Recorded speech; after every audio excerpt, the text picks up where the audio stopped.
January the 29th, 2024. Guys, I've got an update from Fox News, and I'm going to play that short clip of that video at the end of this, but I want to say a few things first. We're looking at a political movie. The Republicans know they can gain a lot of points by exposing Biden's administration and failures along the border. Not just, there's a lot of failures in many places around the world. The Democrats are starting to also turn, and this is the real reason for the video, along with the mainstream media against Biden also. But there's a reason for that, and that is what I would consider Obama's third four-year election. Probably go into 8, because it looks like they're going to throw Joe under the bus. Goodbye, Brandon. And they're going to put Michelle in there because technically Barack cannot do it. He's had his 8 years. But this is a big game. How it will play out, we don't know. But it looks like it's totally political. There will not be, in my opinion, looking at more and more information and listening to some very powerful people that know about this, and watching it for a couple of days, is that there's no way there will be a civil war. It's going to be a political war, and how that will turn out, we don't know. We saw what happened in 2020. I don't have to talk about it. We know things were shut down at night, and then by in the morning, a new God had arisen, and the votes had changed. Well, anyway, they think they may not can get away with those same sleight of hand tricks this time, because it's becoming more and more obvious, not to me and you, but to the majority of the U.S., what really happened. So they can play this, the Democrats can play this card that, yes, Joe is a bad deal, and pull in the third Obama administration. That's what it looks like to me. On the other side of this card, we do have the Convoy situation setting up.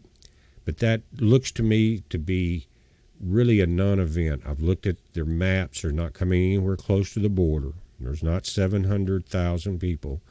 There were 20 vehicles when they left Virginia this morning. And I hate to say it, I really enjoy watching a couple of YouTubers that go in and cover this. But I think it's the organizers. I saw one video where one of the YouTubers that are covering the information was talking to one of the organizers.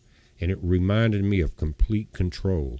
In other words, they were anticipating some type of movement to join Texas, which really is not publicly needed if you've got 25 plus states sending troopers and supplies in there. You know what I'm saying? They're prepared for the fight. But again, the trucker organization is not even coming to the border. They're going to be in, like, along the interstate north of it and things like that. And they're going to be in 3 places on the same day, I think February the 3rd. Don't know how effective that will be. But if you're bringing in the new CBDC digital currency, which will have complete control, it will end up like in Canada. Remember the convoy that went up, was at Ottawa during the snow, jammed all the traffic, ended up getting a lot of people debanked, locked up, trucks confiscated and all that. You remember that? Then you remember that the People's Convoy last year ended up, a lot of people watched it. I did. We were all hopeful that there would be some changes, but it looked like, again, by the time that was over, the organizers had pre-planned for the event of people in the U.S. that were patriots rising up, and they controlled it. What better way to do it than drive you from California to Washington and back to California, back to Washington, use up all your money, use up all your resources, and you then fizzle it all out by ripping off some of the donators. And that's what happened in the People's Convoy. And so that the difference now between last year and now is because we could be very quickly, because banks are collapsing around the world. China is collapsing. The world's leading economic system is collapsing. bankrupt on their largest commercial real estate endeavor today, declared bankruptcy. And their real estate GDP is higher than any other form of GDP in any other nation in the world. But anyway, so now people donating to the truckers convoy, which there was no trucks in it when it left Virginia Beach this morning. 20 cars and a couple of campers, bus maybe. All of that's being recorded. Everything. Listen, I'm for those people, but you got to look at it real, and you got to realize what could happen with this digital currency situation. The complete control is that if you donate, which I hate to say that, because I'm not trying to stop any type of people protesting. That's not. But this is not a protest. They're not going to the border. But a lot of people being dragged into it are going to lose everything, in my opinion, because they're going to say, oh, you donated to so-and-so during this convoy. Now, you think, well, that maybe that sounds cowardly, but it's not, because I've seen what's happened. Don't fall for the same bread and circus tactics every time they try to pull it off. But the Republicans are looking at it, well, we can get rid of Biden. But it's an election year for everyone. Not only here, Germany, France, guys, they have real protests over there. Thousands and thousands of tractors are blocking Paris over their Green Deal, trying to eliminate the farmers. But that's going on in Germany, Paris, a couple other nations. And it's like a great movement going forward from here. But here in the U.S., guys, the military, the National Guard, Border Patrol, they have it under control. Regardless if whoever's controlling it is who's someone that we agree with or not, they have that under control. And you've got 25 plus state governors in control. So if you want to get in trouble for following an organized event, again, I hate to say it, but you got to you got to grow up to the point you see the tricks of the trade. If you want to get involved with that, then it's on you. Because they have already said they're not going to the border. They have no trucks involved in it now at all, but everyone that donates to them, you should find a way to do it in a cash or something else, some other way, because it's going to come back to haunt you. Everyone in the convoy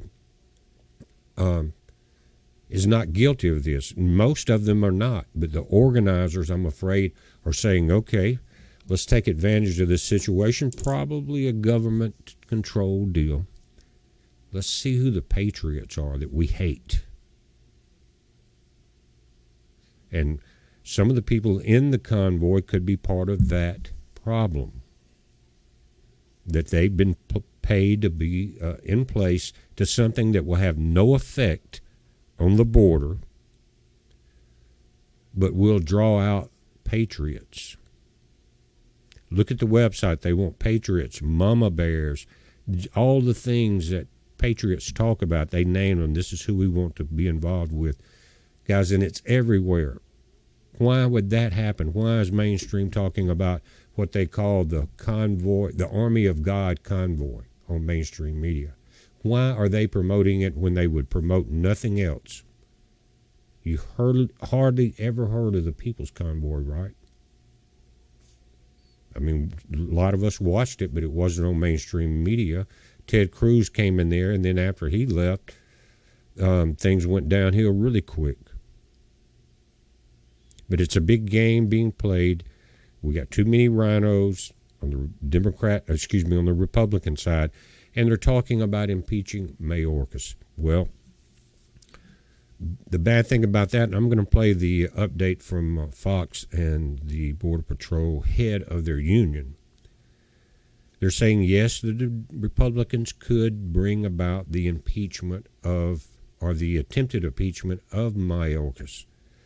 But once it leaves the Republican House and gets to the Democrats, it's going to be thrown out. And they know this. They know it's not going to go anywhere with Mayorkas. It's not going to happen. Maybe in the next administration you may see some repercussions, but I doubt it. Remember, we're going to lock her up. Yeah. Anyway, so it's a big game. It's a big deception. It's a political theater, and a lot of people are going to get in trouble with it. Everyone needs to stand up for their rights. And again, I'm not downing anyone in the convoy, which is a carvoy. It's not a convoy. There's no trucks in it yet. They'll be in Jacksonville tonight, a couple of hours.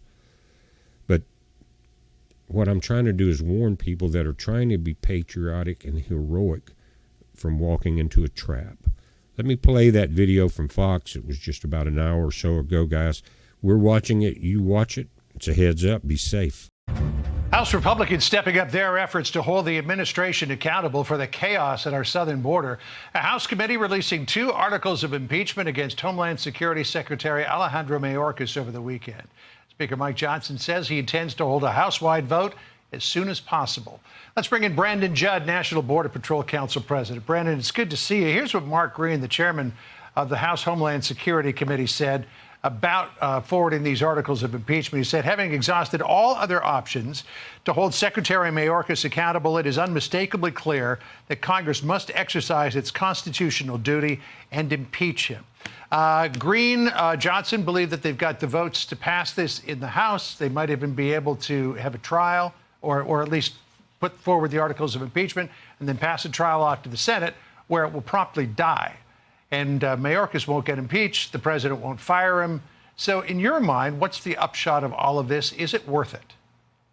I do believe it's worth it. And I absolutely believe that Chairman Green is correct. They do have the evidence on their side to show that he is not actually enforcing our laws. And that is what he is required to do. And if he doesn't enforce those laws, he's complicit with the cartels and allowing everything that we're seeing on the border to happen. And for those reasons, he should be impeached. Now, just because he's not going to get convicted by the Senate, we know that. It's politics. The Senate isn't going to convict him because if they did that, then the Democrats in the Senate would be saying that Joe Biden is also complicit in everything that's happening. So when we look at the evidence and we break it down, they have no choice but to impeach him, get the impeachment, let the Senate not convict him, and show that this is, in fact, politics. But we must push forward because what we're doing right now is not enforcing our laws. We are allowing the cartels to have control of our border. This came up at the White House briefing on Friday. Here's what the press secretary said in response. It is shameful. That's how they want to use their time. Wasteful time to try to impeach Secretary Mayorkas. I think it is shameful, and what they should do, which is the premise of your question, is work with us, work with Democrats, work with Republicans, work with the senators who are actually trying to do something to find a solution. First of all, is it shameful in your mind what the Republicans are doing? And then secondly, this idea of working on a solution. A lot of people would say that the White House has got all of the solution it needs right there in the president's executive pen.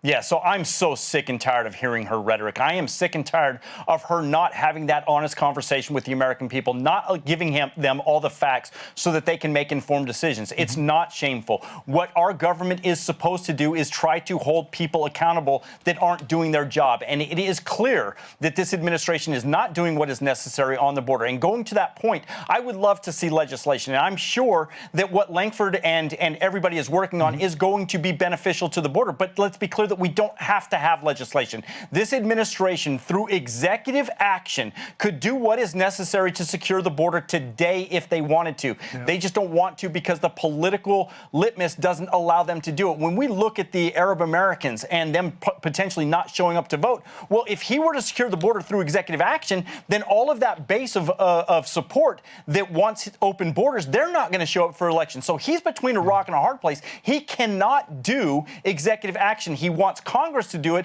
because then he can throw his hands in the air and tell that open border base that, hey, it wasn't me, it was Congress that did this. Hey, Brandon, we're out of time, so I need just a quick answer to this, if I could. Where do you come down on this dispute between the state of Texas and the government over Shelby Park and not allowing the Border Patrol in?